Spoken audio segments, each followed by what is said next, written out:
여러분, 혹시 1,700만원으로 창업해서 5천만원 매출 내보셨어요? 오늘 제가 3년간 직접 카페를 운영하면서 꾸준히 성장시킬 수 있었던 비법, 따라만 해도 변화를 줄 수 있는 카페 창업 전 알고 있어야 되는 중요한 사항에 대해서 아주 디테일하게 알려드리려고 합니다. 이렇게 다 줘도 되나 싶을 정도로 정말 알찬 내용이라고 확신합니다. 펜과 노트를 꺼내서 체크를 해보시면서 관점을 바꿔야 되겠구나, 이런 생각이 드시길 바랍니다. 네가 뭔데 떠드냐 라고 생각을 하실 수 있는데, 저는 최연소 국가대표 바리스타고요. 고등학생 때부터 지금까지 10년 넘게 커피를 해왔습니다. 각종 잡지, 커피 유튜브 채널, 외부에서도 초청을 받아 교육을 하는 교육자입니다. 제 가게 성장뿐만 아니라 기창업자 분들부터 예비 창업자 분들까지 도움을 드리고 있어요. 바로 본론으로 들어가서 여러분들이 2024년에 개인 카페를 차리신 거예요. 여러분, 딱 한 가지만 여쭤보겠습니다. 프랜차이즈 이기실 수 있으세요? 제가 방법을 알려드리겠습니다. 알고 보면 정말 쉬운 원리인데 모르시는 분들이 생각보다 많으셔서 영상을 끝까지 보시면 대처할 수 있는 4가지 방법에 대해서 알게 되실 겁니다. 첫 번째입니다. 시장성 레퍼런스 파악하기. 이게 무슨 말이냐면, 잘 되고 있는 카페들이 어떤 이유로 잘 되고 있는지 파악을 해보자는 겁니다. 어떤 카페들이 돈을 벌고 있고, 소비자들이 어떤 카페들을 원해하고 있고, 잘 되고 있는 카페에서 소비자들의 마음을 얻기 위해 하고 있는 컨셉, 즉 카페만의 강점과 전문성이 뭔지 체크를 해보는 겁니다. 알고 보면 별거 아닌 방법인데 저의 소중한 방법을 하나 공유하겠습니다. 좋아요를 눌러두시면 다음에 두고두고 보실 수 있으니까 저장을 해두시고요. 필요하실 때 또 꺼내보시면 좋을 것 같아요. 먼저 네이버에 키워드 마스터라고 검색을 해주세요. 여기에 서울 맛집 그리고 서울 카페라고 검색을 해보시는 겁니다. 보통 모바일로 검색을 하시니까 모바일 검색량 이 부분을 보시고요. 보시면 서울 맛집 63,400회, 서울 카페 11,500회의 검색량을 보실 수가 있습니다. 소비자들이 이만큼 엄청 검색해서 유입이 되고 있다는 거죠. 많은 분들이 시장성 레퍼런스를 좀 찾기 어려워 하시는데 다른 방법도 많이 있지만 앞으로 이렇게 쉽게 시장성 레퍼런스를 찾으시면 되는 겁니다. 너무 쉽죠? 혹시 이거 파악했다고 그냥 저렇게 하면 되겠다 생각한 거 아니시죠? 너무 위험한 생각입니다. 두 번째입니다. 말씀드린 방법으로 한 상위 20개 정도 매장을 시장성 레퍼런스 파악을 하고 나서 메모에 강점과 전문성, 잘 되는 이유, 뭐 이런 특이점들을 적어주시고요. 그리고 여기서부터가 진짜 더 중요한데, 내 강점과 전문성 체크를 하는 겁니다. 잘 되는 카페들의 공통점이 맛있는 커피와 디저트 공간이라고 한번 가정을 해보죠. 내 강점과 전문성을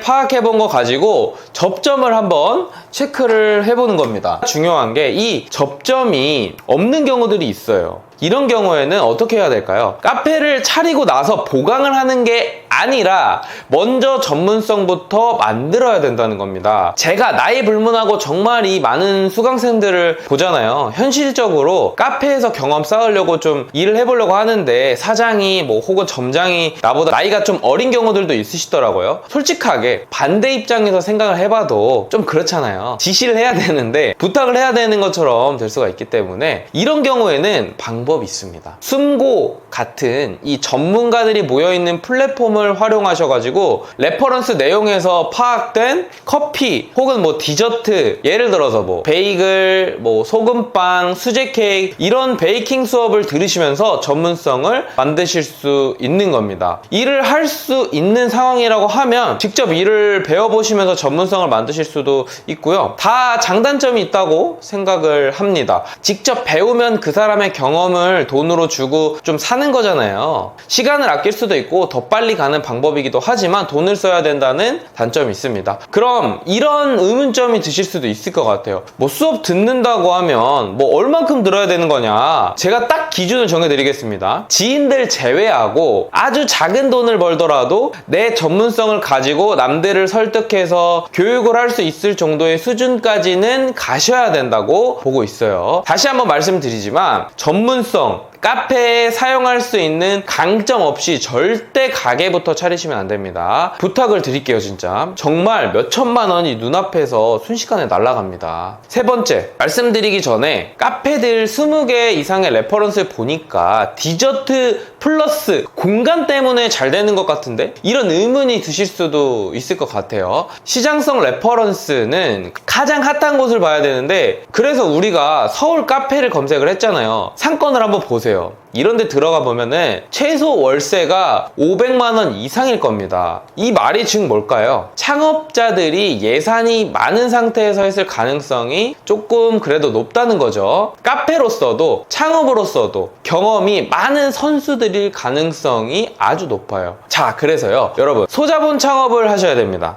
저렴하게 창업을 하시는 게 소자본 창업이 아니고 최소한의 비용을 들여서 먼저 소비자들의 반응을 얻고 확장하는 그림을 그려야 됩니다. 소자본으로 내 전문성, 강점으로 카페를 도배해서 1년 정도 만에 소비자들의 반응, 즉 이 매출 규모를 만들었다면 앞으로 괜찮으실 거거든요. 이렇게 확장해서 가는 거예요. 한 번 더 말씀드려서 예산을 좀 줄이려고 하다 보니까 공간적으로는 좀 별로일 수 있겠죠. 그럼 어떻게 해야 될까요? 전문성과 강점, 즉 컨셉이 기가 막혀야 된다는 겁니다. 더 강화시키고 차별성을 만들어 줘야 된다는 겁니다. 가치 플러스 격이 가격이라는 말이 있습니다. 막 저가 커피처럼 가시면 말이 안 되겠죠. 격을 만들어 줘야 한다는 겁니다. 잘 준비해야 된다고 말씀을 드리는 겁니다. 진짜 마지막 상권입니다. 이 모든 부분이 충족됐다고 하더라도 그냥 차려버리는 게 아닙니다. 내가 차릴 장소가 내 컨셉을 소비해줄 수 있는 타겟이 있는 곳이 맞는지, 연령대, 성별, 3km 반경의 유동인구, 직장인구, 매장 앞의 유동인구, 그리고 이 소비 수준, 이런 부분을 보고 최종적으로 결론을 하는 거죠. 자, 마지막으로 정리하겠습니다. 첫 번째, 잘 되는 카페들의 레퍼런스를 확인하자. 두 번째, 잘 되는 카페들과 접점을 파악하고 없다면 보강하자. 세 번째, 소자본 창업을 통해서 소비자들의 반응부터 얻어보자. 네 번째, 이 모든 것들이 다 완성이 됐다면 내 컨셉을 소비해줄 수 있는 타겟이 있는 곳에 창업하자입니다. 이 모든 내용은 창업 캠프의 좀 일부분으로 제가 수많은 테스트들을 다 겪어가면서 두드러 맞아가면서 다양한 형태의 매장을 성공시키면서 만든 데이터이기 때문에 믿으셔도 좋습니다. 제 다른 영상에도 무료지만 유료급 정보들이 정말 많으니까 구독해두시고 보시면 좋을 것 같고요. 창업하시는데 좀 어려운 부분이 있으시다면 하단에 원두 납품 파트너사가 되시거나 1월에 있을 원데이 창업 캠프를 들어보시는 것도 큰 도움이 되실 것 같습니다. 하단에 링크가 있으니까 한번 참고해보시면 좋을 것 같고요. 지금까지 커피에 미친 거친놈 김정현이었습니다. 감사합니다.